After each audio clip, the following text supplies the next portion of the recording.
long as it's not just like the speaker and you, right? Because the shot's gonna be the column.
Fight poverty.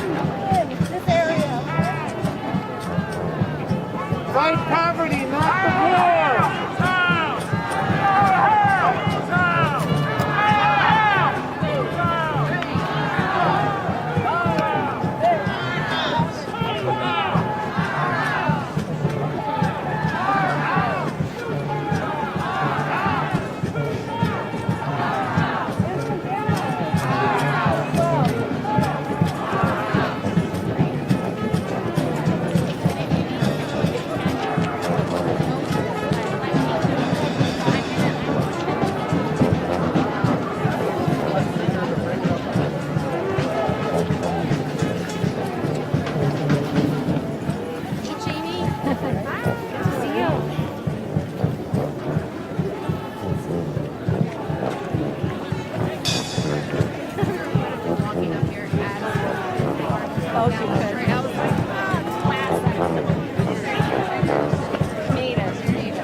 Thank you for being here. Can you hear me all right? Yeah. Oh, good. Let's give it up one more time for the brass Balagan. Woo!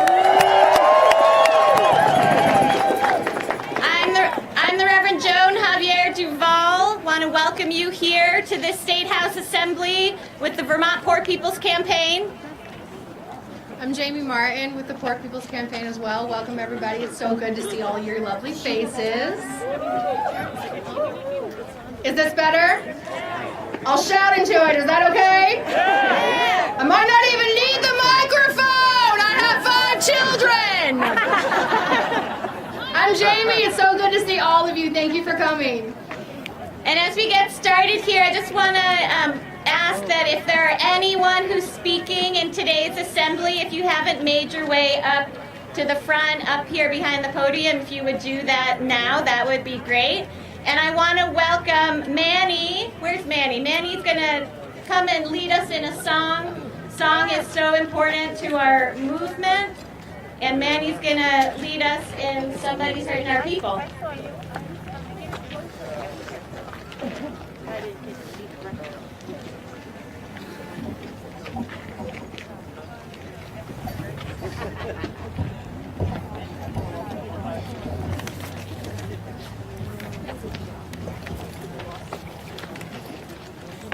Hey everybody, can you hear me?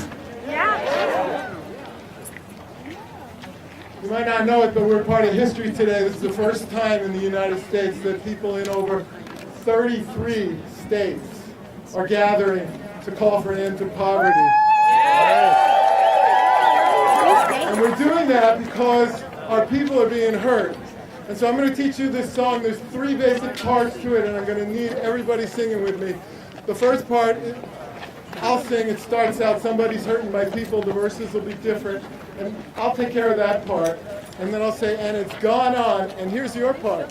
Far too long. Far too long. And then we'll repeat that a couple times. It's gone on.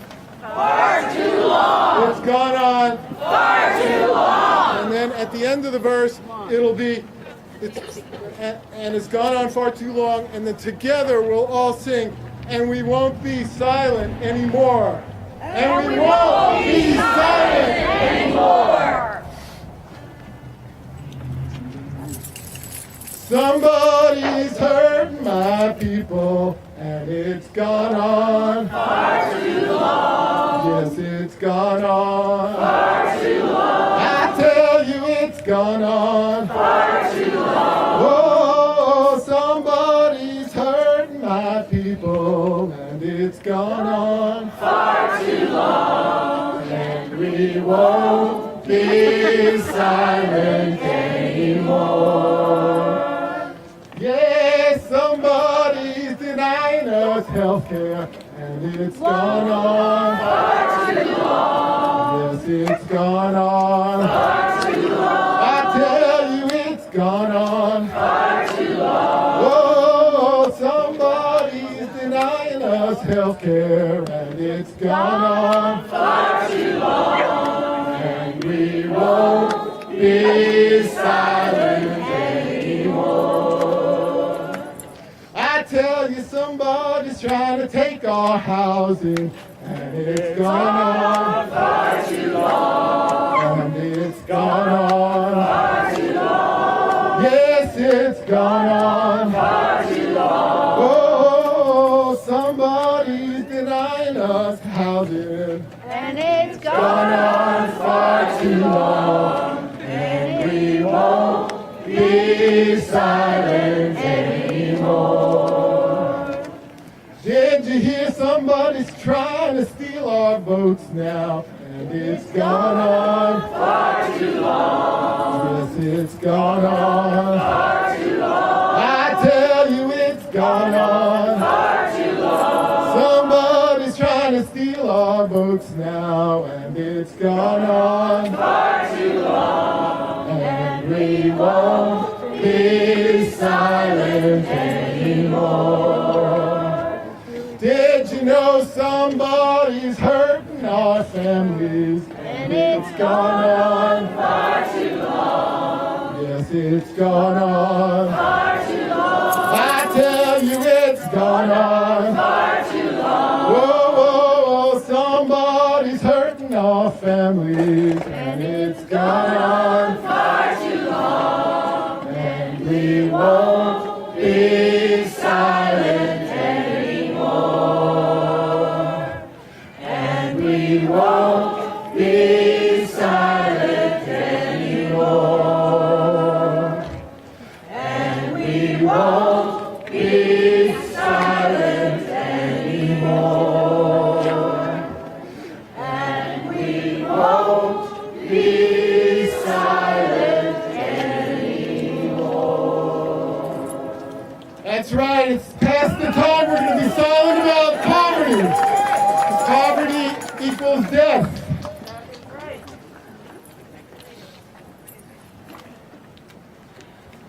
Welcome everyone. It's good to see you all. Can everyone hear me? Yeah. All right. My name is Kate Kanelstein. I'm one of the tri-chairs of the Vermont Poor People's Campaign, a national call for moral revival here in Vermont. Today we're gathered in Montpelier, as Manny mentioned, with 32 other states and DC all across the country for mass poor peoples and low-wage workers simultaneous statehouse assemblies. We will not accept poverty as the fourth leading cause of death anymore. We will not accept More than 800 people dying every day from poverty in the richest country in the world. Poverty that is abolishable and unnecessary. We are determined to raise our voices, take action in our communities, and here at the State House, and register and cast our votes as demands. We, the 140 million poor people in this country, nearly 200,000 of us here in Vermont, are a sleeping giant, and we are waking up. On this anniversary weekend of Bloody Sunday and the Selma to Montgomery March, and just a few days before the State of the Union and Town Meeting Day here in Vermont, Super Tuesday across the country, we are saying from state houses all over the nation, we won't be silent and ignored anymore. We won't be silent. And as I said earlier, I'm the Reverend Joan Javier-Duval. I'm also one of the tri-chairs of the Vermont Poor People's Campaign, a national call for moral revival. And I'm here because my religious tradition is committed to an ethic of love that advances justice and equity in the world, like many other religious traditions. We believe that we need one another to survive, and that we must work together to transform any systems that allow or inflict oppression, injustice, and inequality.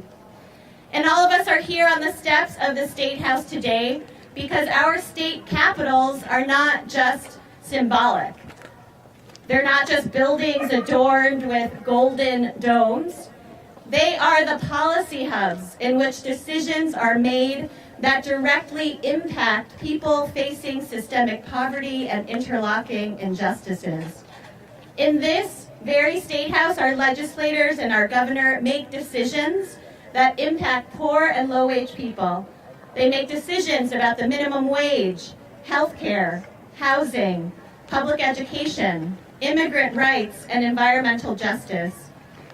Across the country, we are challenging extremism and indifference in state government.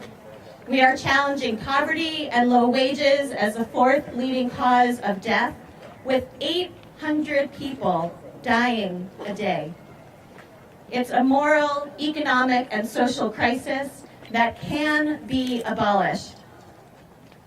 In the Bible, in the book of Deuteronomy, it says that there need be no poor among you. And we know that poverty does not have to be inevitable. Poverty and low wages are bad policy choices.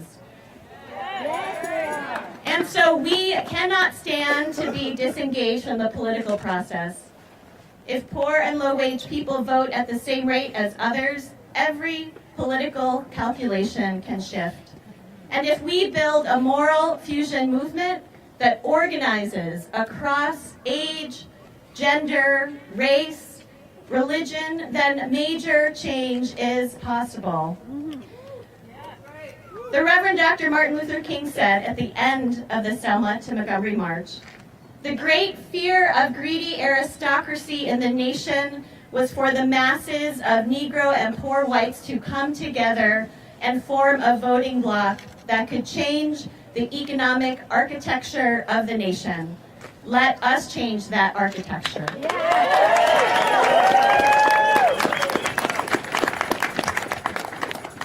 Hi everybody, I'm Jaimie once again. I'm showing up here today and every day as a poor person. I come from generational poverty in West Virginia, have been homeless, a teen mother, a high school dropout, and was the first in my family to attend and graduate from college. As I said, I have 5 children, 2 of which are considered special needs. I've tried my hardest for 20 years to climb my way out of poverty and have not been successful in this endeavor. Let me rephrase. There are poverty traps in place that have directly caused my family's inability to reach economic prosperity, and that is because the system is operating exactly as it was designed to do. I am part of the Poor People's Campaign because I know firsthand that my family's struggles are not a moral failure on my part. This is a systemic issue, not a Jaimie issue. Not a us issue. Systemic. We're here today to launch a massive 40-plus week campaign to mobilize poor and low-wage voters to wake the sleeping giant. Poor and low-wage people do not have to accept this. This primary season and in November, from this point forward, we will vote our demands at the ballot box. We know the power that state houses have in impacting policy, which is why we demand the following. Abolishing poverty as the fourth leading cause of death in the U.S. A living minimum wage of at least 15 plus an hour indexed for inflation. Full and expanded voting rights. No more voter suppression. Guaranteed workers' rights and labor rights. Health care for all. Affordable, adequate housing. An end to gun violence, profit, and proliferation. Fully protected women's rights. Environmental justice that secures clean air and water. Fully funded public education. Just immigration laws. And an end to hate, division, and the extremist political agenda. Today, we are joined by poor and low-wage workers, faith leaders, and advocates to send a message to the legislators responsible for the unrelenting policy violence against poor and low-income people that we won't be silent anymore. Today, we will hear from some of those who are the faces of these facts. But first, let me give a shout out to all the Fusion Coalition mobilizing with us today. Vermont Student Anti-Racism Network. Vermont Conference United Church of Christ. Free Her Vermont. Voices for Vermont's Children. First Congregational Church of Heartland, UCC. 350 Vermont. Vermont Cares. Vermont Interfaith Action. Migrant Justice. Middlebury showing up for racial justice. Rural Vermont. The Old Meeting House.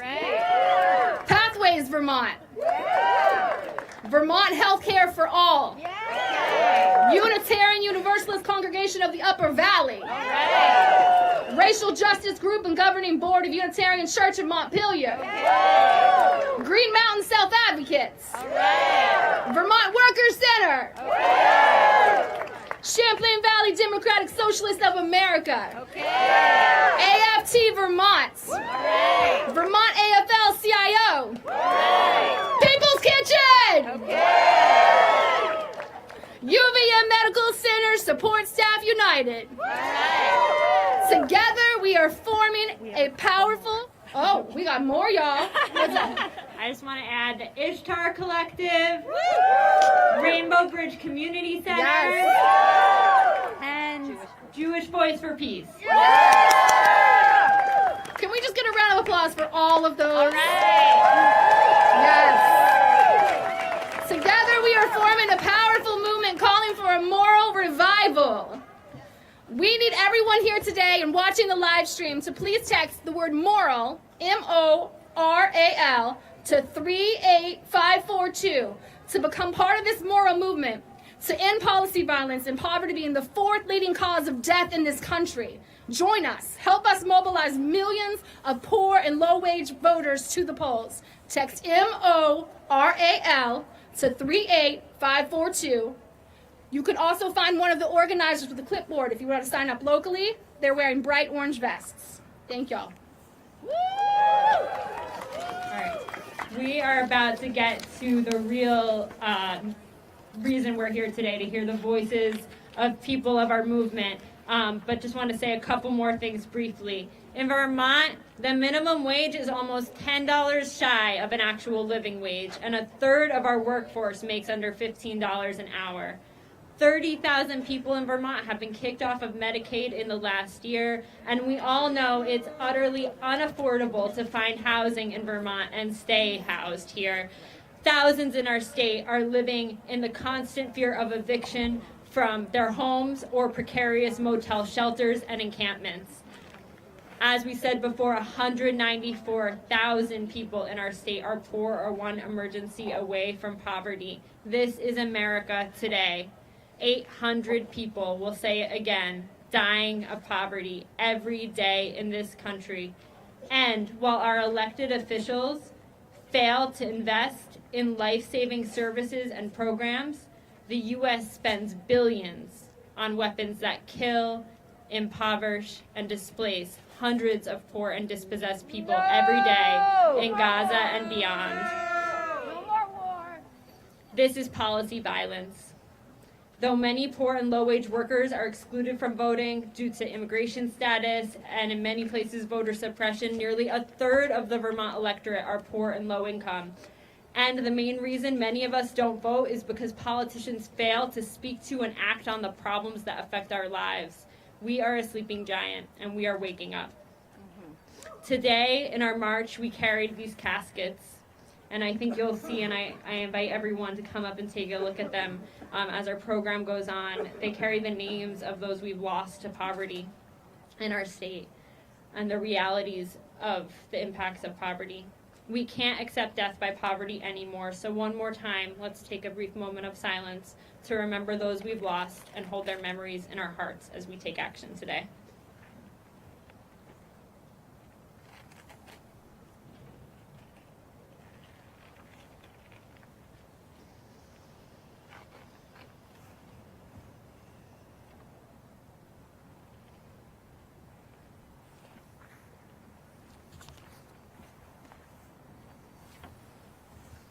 All right, y'all. Let's put a face to some of these issues, okay? You with me? Yeah. Right, these numbers are not just numbers, they're people. We call upon poor and low-wage workers and faith leaders to testify and to make a case for why it's time to raise our voices and votes and wake the sleeping giants. First up, we've got Ronni Liddell from the Poor People's Campaign Coordinating Committee. Give her a round of applause, please.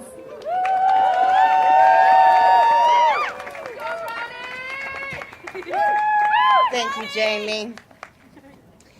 Thank you all for gathering here today.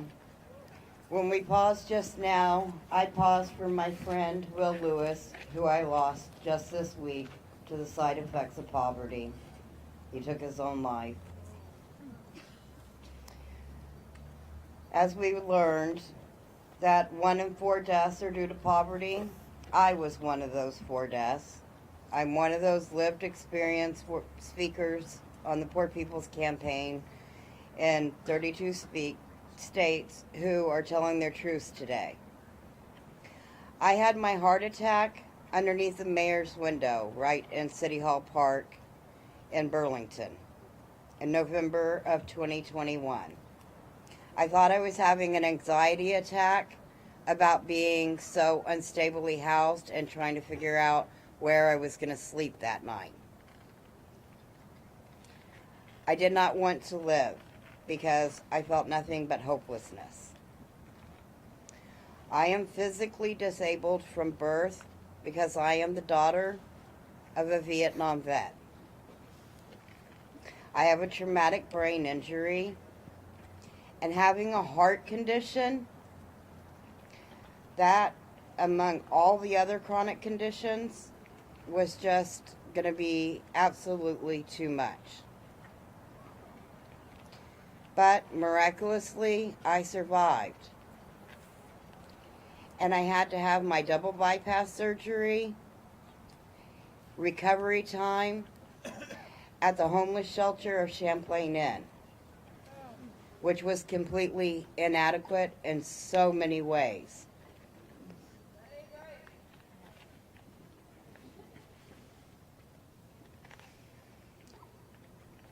I have been the low-wage worker that the state has needed. And now I need the state in order to survive.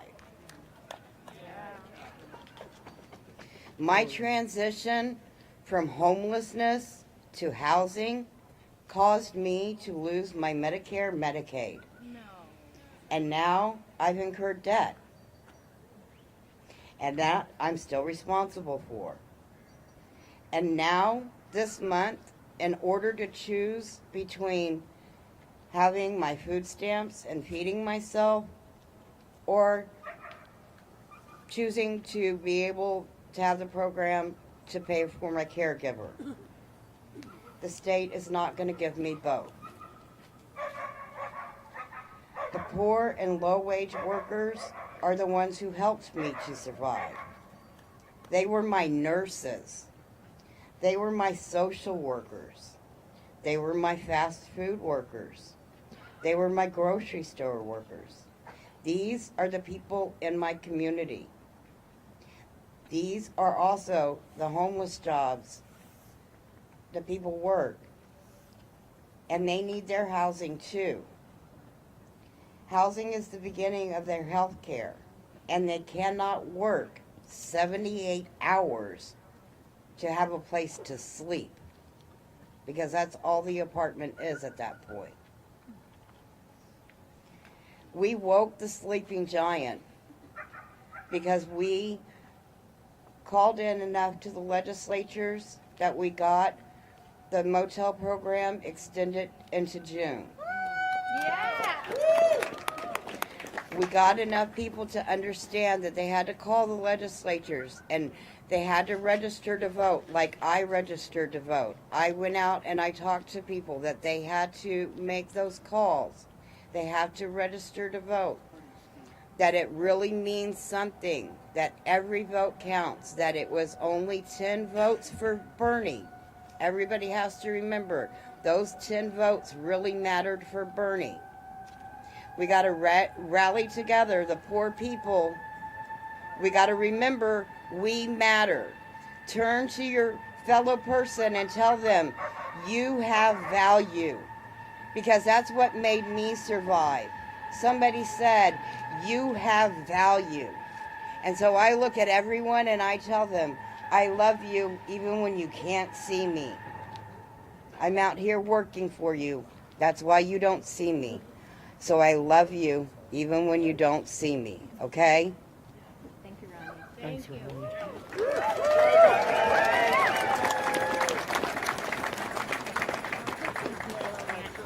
All the way in the back, and they can't get up the stairs, so we just want to take a second to move the speakers a little closer. Oh, okay. Sure. Yeah. Let me announce that? Yeah. Okay, so we're hearing that people are not able to hear us very clearly down here, so we're just going to take a quick second to adjust the speakers so that more folks can hear us, okay? And also, can we just agree that guy in the truck was an asshole? Okay, thank you for staying with me. I needed to say that. We good? So apparently we cannot move the speakers. So anybody who's able, if you could move closer, if you can't hear, that would be greatly appreciated. And we'll encourage anybody who's using the mic to scream into it, okay? Yeah, and there's a ramp to go around. And there is a wheelchair ramp here, so it's accessible to come all the way up here if you would like to. So Kike's coming and Willer is going to translate. All right, next up we have Kike Balcazar from Migrant Justice and their interpreter, Will. All right. Hola.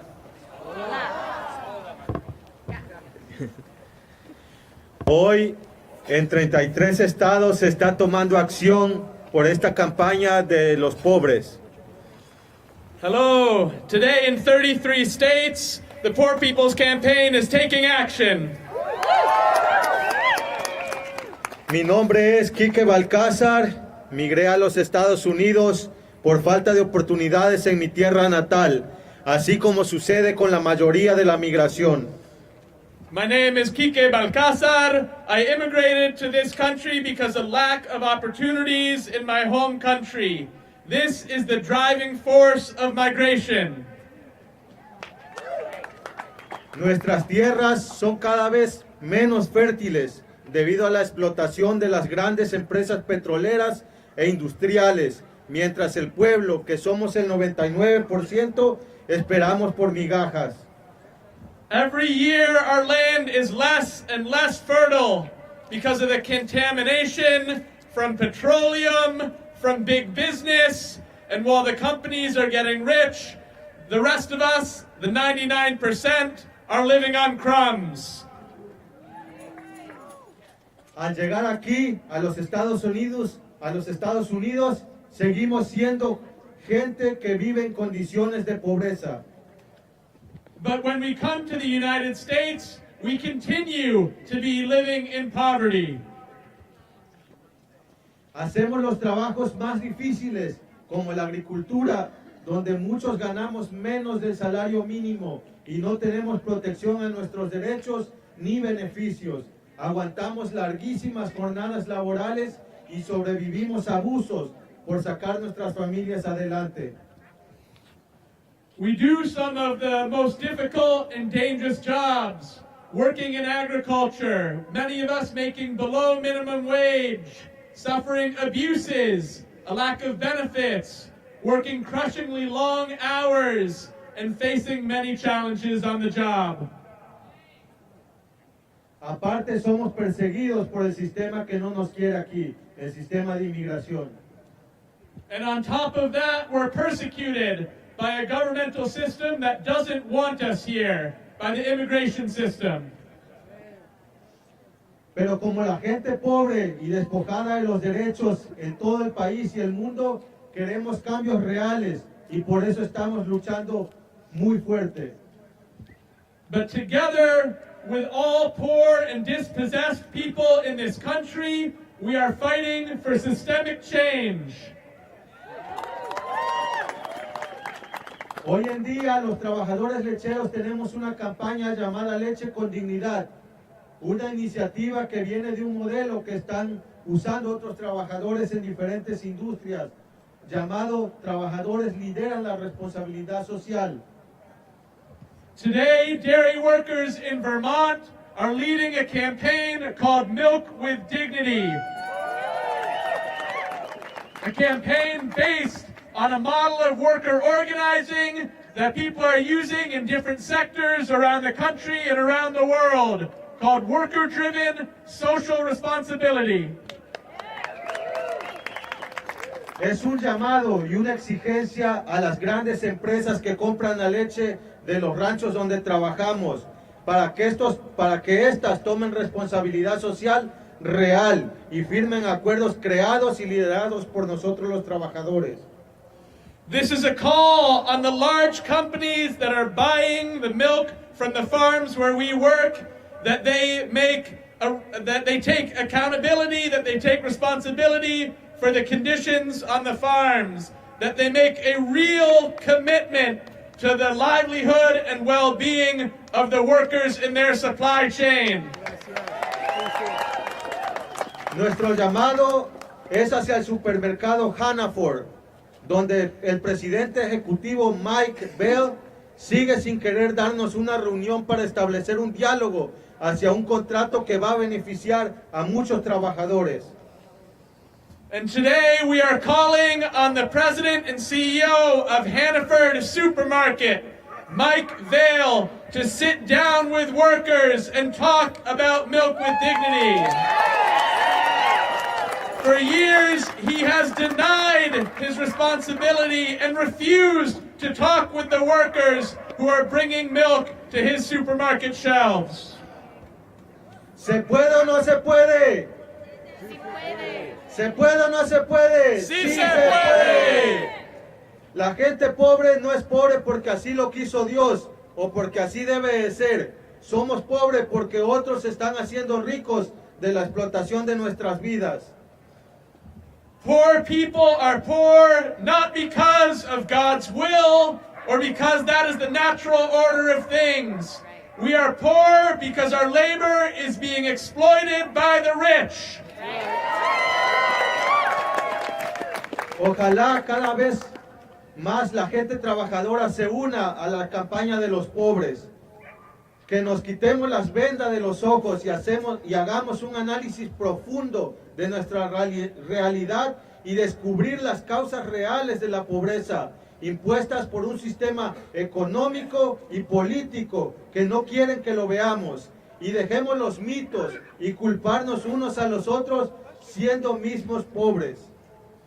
And I call on the poor and dispossessed of this country to join the Poor People's Campaign. Let us come together and take the blinders off of our eyes. Let us realize what are the political and economic forces that are driving poverty in this country. And let us organize to end that system and unite as one. Luchemos por la justicia y la equidad económica, ecológica, social y política. So now let us unite and organize for social justice, for economic justice, for ecological justice. Muchas gracias. Thank you very much.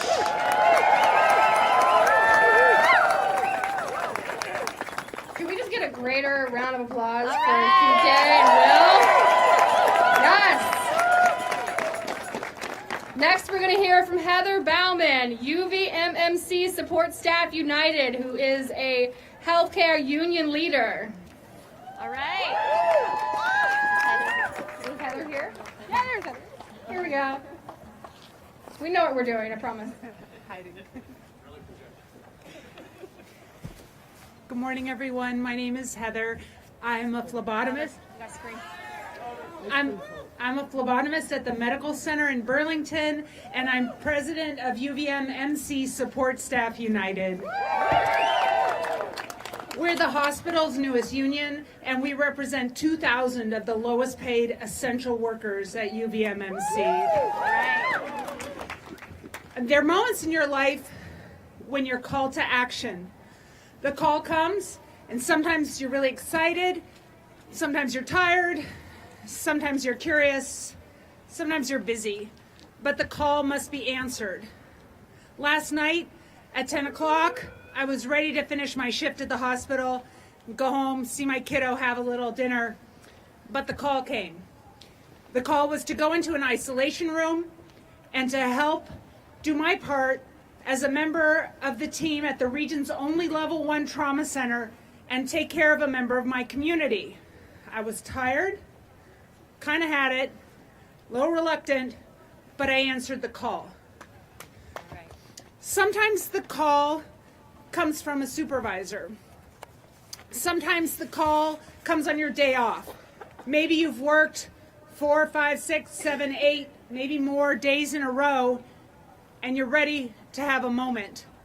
But the call is going to offer you incentive pay if you can come in last minute and pick up a shift. You really wanted that time with your kids, you wanted time to catch up on laundry or sleep, maybe chat with a friend, but you need the money. You need the money to pay your propane bill, your electric bill, or just fill the fridge. So you say goodbye to your sweeties and you answer the supervisor's call. Well, 18 months ago, my colleagues and I received another call, and this was a call to organize. The call was to join forces, to face our bosses at the hospital, not just as 2,000 individuals scared to look up, scared to fight back, but as one strong, united force. A force that stood for a livable wage, for safe staffing, and for equitable access to the health care that we provide. We answered that call. We signed our union cards. We voted in our election. We whispered to each other in the halls. We spoke with conviction at the bargaining table, and we chanted our demands at rallies. We are the hospital's poorest workers, and we won raises in our contract. We won raises that changed our lives. We're closer to a livable wage, but we aren't quite there yet, and we did not win equitable access to the health care that we provide to our community. Many of my colleagues are uninsured or underinsured. Many of us lost Medicaid, and many of us are about to. We're tired, we're worried, but we are also determined and we are united. I'm proud to stand here and represent the 2,000 members of Support Staff United. I am proud to stand here united with you in our belief that healthcare is a worker's right, healthcare is a Vermonter's right, and healthcare is a human right. The call has come, the call is clear. We must raise our voices and vote. We must make our power felt from the workplace to the State House to the White House to wake the sleeping giant. All right.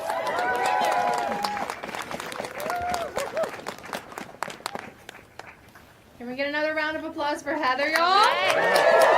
Yes. I'm going to once again remind y'all to text MORAL to 38542 to become part of this moral movement to end policy violence and poverty being the 4th leading cause of death in this country. Okay. All right. Help us mobilize millions of poor and low-wage voters to the polls. Text MORAL to 38542. And next up, we are going to have another song, y'all. Right. We've got Avery leading. Here we go.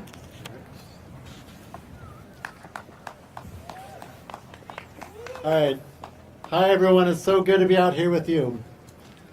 This is another song like the earlier ones where there's a response. There's a call and response.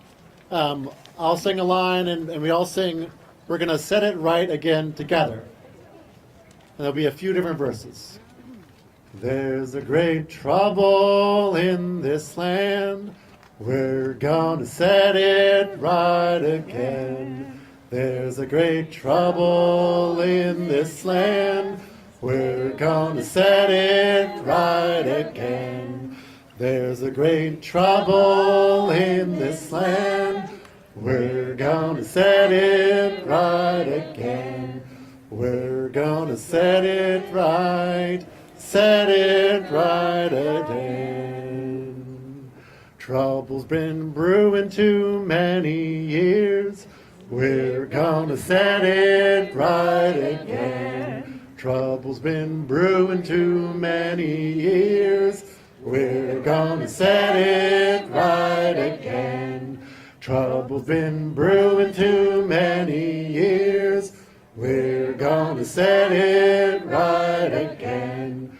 We're going to set it right again.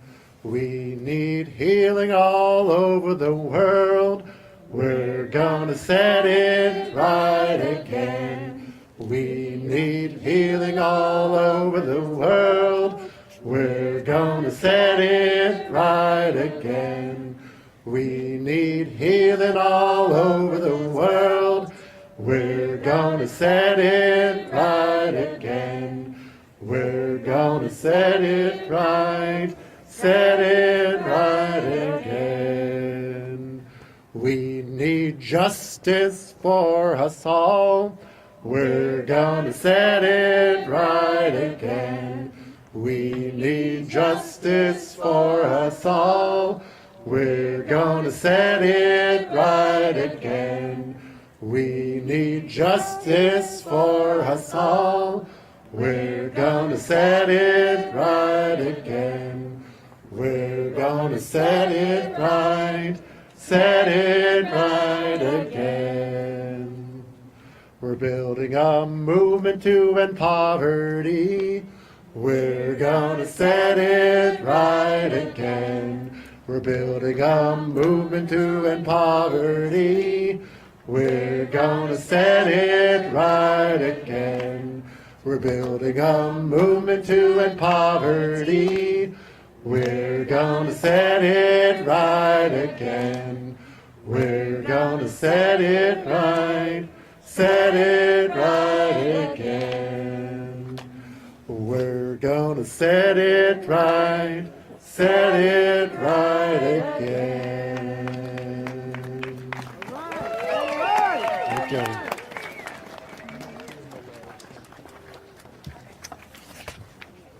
Nanny, are you saying no?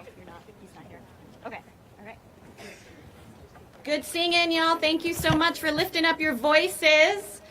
So people of faith and moral allies are a part of this moral fusion movement, and I'd like to call to join me up here at the podium the Reverend Earl Kooperkamp, the Reverend Jan Hutslar, and the Reverend Ed Sunday Winters. And we're going to share with you a litany, and we want you all to participate. Your response is going to be forward together, not one step back. Can you try that? Forward together, not one step back. Powerful.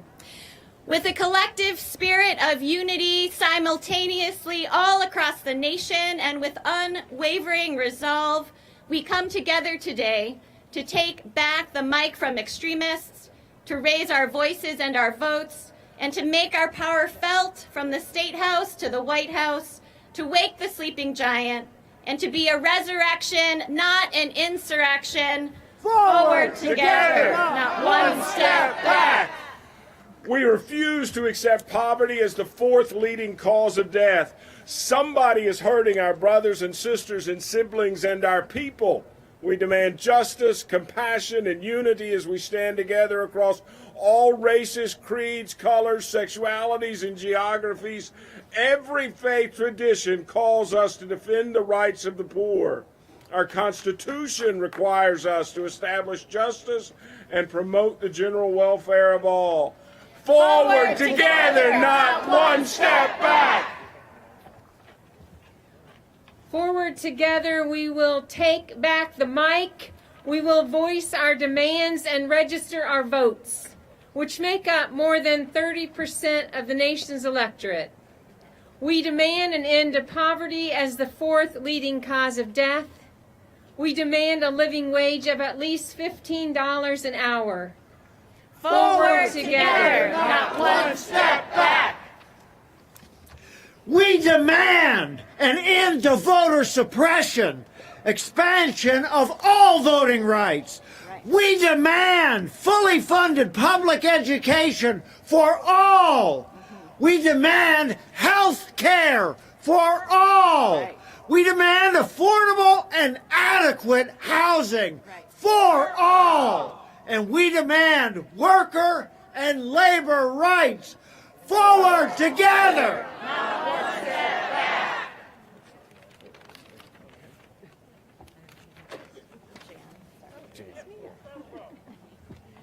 We demand the protection of women's rights to their bodies. Right. All right. We demand an end to gun violence. All right. We demand clean air and water. Hell yeah. We demand environmental justice. Right. We demand an end to profiteering and proliferation of guns. Right. We demand just immigration laws. That's right. We demand that love and justice, not hate and violence, guide our public policy. Forward, together, not one step back. And we will not let the shadows of hate and apathy linger. We come to take back the mic from religious extremists. That's it. We raise our voices, cast our votes for the fulfillment of basic human rights. We are waking the sleeping giant, and we won't be silent anymore. Forward together, not one step back. Thank you all. And now we will hear from another set of testifiers on why we're demanding our elected officials put an end to the death-dealing policies. And first up, we have Madeline Walker from the Vermont Workers Center and the Nonviolent Medicaid Army. Mads, are you coming? Right behind me. I've been holding a banner. My hands are kind of cold, sorry. So my name's Mads, and I'm a member of the Vermont Workers Center and the National Nonviolent Medicaid Army. I grew up here in Vermont. At the age of 18, I began displaying the symptoms of a chronic illness. By 20, I was terrified of the debt I was amassing and the toll it was taking on me physically and emotionally. I've sat on the side of the road in pain and in tears, begging my mother not to call an ambulance because I was terrified of how much that was going to cost me. What do we say about a state, about a country that lets that happen to its people? Shame. It's a shame. It's a shame. In the years following, I found some stability with my health and with my health care. Or I thought I did, you know, because I'm about to turn 26. And you know what happens when that happens? If you happen to be on a parent's plan, you lose your health care. So I am about to lose my health care for the second time in the past 7 years. I make too much for Medicaid. So now I have to navigate the marketplace. The other day I was sitting at my computer. I was trying to find a plan that would cover my meds and my specialist and my therapist, because you know we care about mental health. And I was scared, friends, because that's expensive. If you want that care, that's expensive. And I felt like I was 18 again, scared and helpless and horrified and not sure I could get the care I needed. The worst part? My story is nowhere near unique. This is a rite of passage. We push our kids off a cliff. And it's hardly about age. That's not the deciding factor. How many people here have worried about their health care? Worried about the cost? Worried about losing it? So let me ask again. What do we say about a state, about a country that lets that happen to its people? Shame. It's a shame. We live in a state that kicks 30,000 people off of Medicaid because it can. And we have to be very clear here, friends. That is a choice. We have the money. Our legislators choose, with bipartisan agreement, that still exists, to allow funds to go to our bloated military, while ripping care away from 17 million Americans. They choose to prioritize death in Gaza over life and dignity in our communities. And that is a choice. Shame. Poverty is the fourth leading cause of death in this country. And we say it again and we say it again because that is a travesty. Let's not mince words. Taking away health care from millions of people is violence. Yes. People will die. Yes. This is policy murder. That's right. But we are many. And we are strong. They want us to think we're powerless. Are we powerless? No. We are not. We are the 140 million poor and dispossessed. And we can do something about it. The Vermont Workers Center says healthcare is a human right. The National Nonviolent Medicaid Army says healthcare is a human right. The Poor People's Campaign says healthcare is a human right. What do we say? Healthcare is a human right. One more time. Healthcare is a human right. Thank you. Thank you. Thank you, Matt. Thank you for giving voice to the story of so many here. Next, I'd like to call up Derek Malbroux, a community member with Another Way here in Montpelier. Hello, everyone. I'm an employee at Another Way in Montpelier. I'm homeless right now, but I'm working. I'm trying to turn my situation around, and I guess what I wanted to talk about today was I wanted to defend our community members. And there's a lot of stigma about homeless people. Most of us out here are actually trying our best to get off the streets. Things like addiction, things like the problems of life. Those keep a lot of us back, but that doesn't mean we're not trying. I used to wake up every day, 5 a.m., and I'd suit up. It was freezing temperatures, about 2-3 feet of snow around me when I first came to Vermont, and I'd head to work for 7 hours. the only thing that kept me doing that every day were the smiling faces and the friendships that I was developing at another way. We have some outstanding community support systems here in Vermont, and I'm just grateful for them all, because I couldn't do it without them. That's all I have to say. Thank you. Thank you, Derek. Thank you so much. Now we just got one or two more speakers left. You all have been great standing out here in the cold. We've got Reverend Earl Kooperkamp, who is just up from the Church of the Good Shepherd and Vermont Poor People's Campaign and Vermont Interfaith Action, man of many hats. And I took it off. Forward together! Not one says that. Forward together! Not one says that. It is so great that we're here today. But we're doing a lot of things. We're saying a lot of no's. No to Medicaid cutbacks. Hell no. But we're saying yes, health care for all. We're saying no to poverty, wages, and exploitation. Hell no. But we're saying yes to a livable wage. We're saying no to racial injustice. But we're saying yes to racial healing and moving forward. We're saying no, hell no, to white Christian nationalism. We're saying yes to all moving forward together. We're doing something today that's historic, gathering in 33 state houses across this country as the Poor People's Campaign, a national call for a moral revival, living again. That's what we're about. We come here today, though, especially, it's most important that we're here. It's most important that you're here. I want you to turn to your neighbor and say, I'm glad you're here. I'm glad you're here. I'm glad you're here. Thank you for being here. It's so good that you're here. And it's good forward together.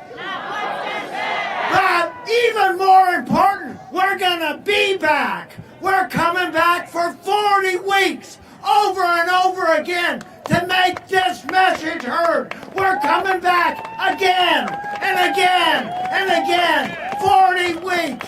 That's why we're here. So thank you. But I'm going to keep saying, thank you for showing up week after week. Thank you for showing up, doing what you're doing, marching for this national call for a moral revival. Vermont Poor People's Campaign. Forward together! Forward together! Hell yeah! Thank you, Reverend Earl. Thank you for keeping the energy up for our final speaker. We've got Tiffany Harrington from Free Her Vermont, and I want to give a special shout out to Tiffany, who, despite some serious healthcare challenges and crisis over the last 24 hours, including being in the ER as late as 6 a.m. this morning, is here with us today. Thank you, Tiffany. Hi. Well, she told you guys my name is Tiffany. I'm here because it's crazy. I was thinking about this as I was right here. I was thinking about this as I was in the hospital today. This situation really, truly brings everything full circle for me. Poverty truly does equal death. I'm here as a formerly incarcerated woman. I did 15 years under the Department of Corrections in Vermont. I had my son over here while I was incarcerated, and I had another son who was while I was incarcerated as well. I was educated before I was incarcerated when I caught my charge, and I had a really, bright future ahead of me. When I caught my charge, I ended up going to jail and dealt with, an unsurmountable amount of hurdles, challenges, difficulties, etc. Over that time, I was homeless with my children in Vermont at Christmas time. I had numerous health issues. I had a lot of problems financially, and basically found myself wishing that I could fake my death or wanted to die every day just because things were so difficult. And I don't know if anybody else can relate with that, but I feel like there's got to be a few people that can. And I definitely, the last few days, I ended up having a really serious health issue. And I go to the ER a couple days ago, and of course, because I'm on Medicaid, and, you know, they don't really necessarily treat people on Medicaid the best, they kind of, you know, threw an antibiotic at me and got me out of there. Fast forward 48 hours, my foot, ankle, the entire lower, like, half of my leg blew up to the, like, unreal size. And I had a septic infection. I still have it, actually. But I basically almost died. And luckily, I was able to go to the ER and was able to get IV antibiotics, and I'm okay, and here I am today. But my point is, with that, so I apologize if I'm kind of jumping around, guys, but my point is that despite all of these challenges, despite all of these hurdles, I keep thinking about the fact that all of these systems are so intertwined. If I hadn't been incarcerated, I would not be in the level of poverty that I am now. If I wasn't in poverty, I wouldn't be facing some of the health crises that I am now. I actually was hospitalized for malnourishment. When the doctors saw me that time, they said they don't see those things except for in third world countries. They had never seen one like that in the hospital. And that was because, as a mom, you know, single mom, you give your kids food even if you don't have food because you want them to eat first.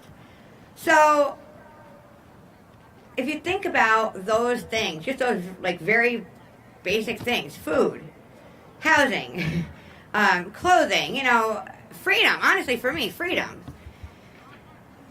You kind of think about it and you realize that literally every one of these archaic, ridiculous systems are completely intertwined, and they are doing exactly what they're designed to do. They are keeping us down.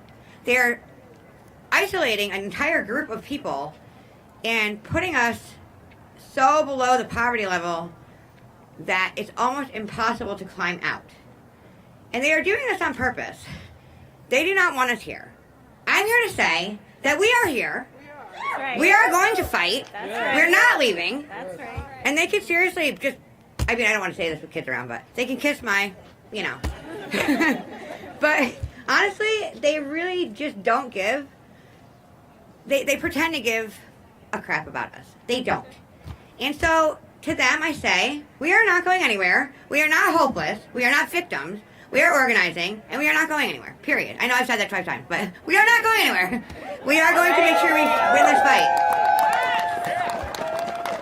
I guess that's really all I had to say. Really, that's my biggest thing that I have to say.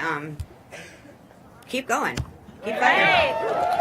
Thank you, Tiffany. Yes, let's keep going. Let's declare not one step back. Thank you, Becca. Thank you to all of our speakers and testifiers. Your stories really bring home why we are here today. And thank you to all of you for being here and building power here in Vermont. I'll remind you that if you haven't signed up yet to join the Poor People's Campaign, you can find someone with a clipboard or visit our table before you head out. And today is not the end, but a launch and a beginning for the season of 40 weeks of mobilization. We kick it off here because we know the power that state houses have in impacting policy. And again, I'll share what our demands are. Abolishing poverty as the 4th leading cause of death in the U.S. We demand a living minimum wage of at least $15 an hour, but we know that's not enough. Full and expanded voting rights. No more voter suppression. Guaranteed workers' rights and labor rights. Health care for all. Affordable, adequate housing for all. An end to gun violence and profit and proliferation. Fully protected women's rights and accessibility to those rights. Environmental justice that secures clean air and water. Fully funded public education for all of our children. Just immigration laws and not the persecution of immigrants. An end to hate, division, and extremist political agendas. And if you've got a sign that you've been holding, I invite you to just hold it up right now so we can all see our declarations of why we are here today. Take a look around. We've named so many interlocking, intertwining injustices, and we together, an interconnected and interdependent movement, we are the change. Let us continue to raise our voices together, and Jaimie's gonna close us out. Yeah. Today we mobilized alongside people in 32 states and DC to send a clear message to our state houses and state assemblies. We are waking the sleeping giant. We have the power of our vote. We will be back after the legislative break to deliver our demands to every single office of the state legislator. On June 15th, we will take our demands to the nation's capital for a march on Congress, a mass poor people's and low-wage workers' moral march on Washington, and to the polls, June 15th. All right. June 15th! To the polls in Washington, D.C., where we will launch our summer intensified voter mobilization. Let me say that again without stuttering. Our summer intensified voter mobilization, mobilizing 15 million poor and low-wage, low-frequency voters towards November 5th elections. Okay. We need at least 200 volunteers across the state of Vermont to reach poor and low-wage workers. If you haven't already done so, I'm going to say this again, y'all. Moral. Text MORAL to 38542 to become part of this moral movement. Thank you all for being here, and thank you for texting that number as many annoying times as I have said it. If folks want to move indoors, because it is very cold out here now, you're welcome to grab food and head down to the Christ Church, a couple blocks that way. Thanks again to the People's Kitchen. Can I get a round of applause to People's Kitchen? I want to point out the tent. Over here, you see all the white and the red? That's where y'all go to eat. That's food. That's the direction of food. And also shout out to our child care. Woo! Thank you guys so much. If we could get all of the little people, the little children, or the big children, any children really, to come on up here. We're going to be doing a closing song. And also, if anybody is headed up to Burlington today, there is a rally at 1 p.m. at 622 Main Street in Burlington calling for a ceasefire in Gaza as part of a global day of action. And now, for our final song.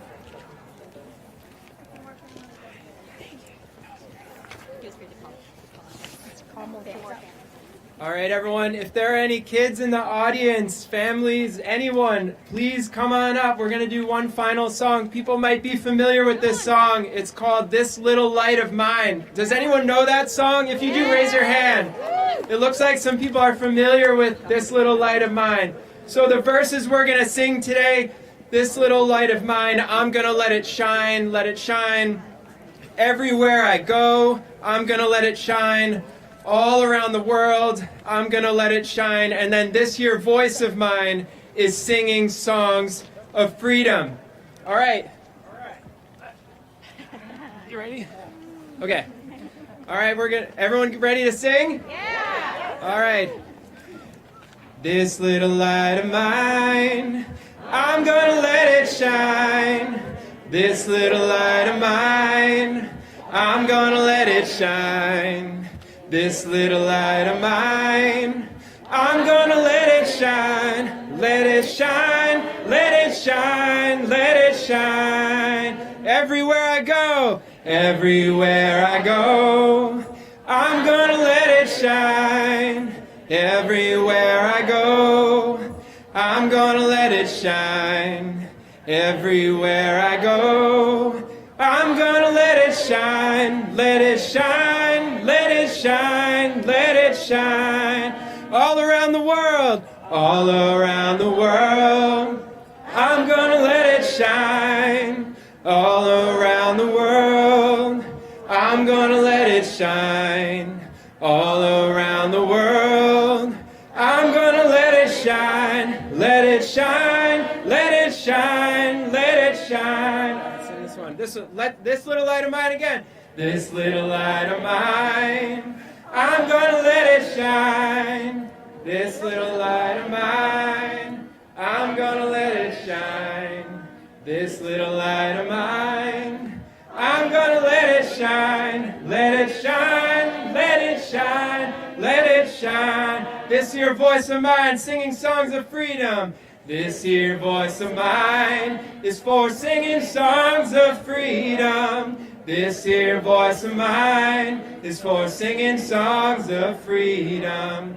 This here voice of mine is for singing songs of freedom. Sing 'em loud, sing 'em loud, sing 'em loud. One more time. Sing 'em loud, sing 'em loud, sing 'em loud.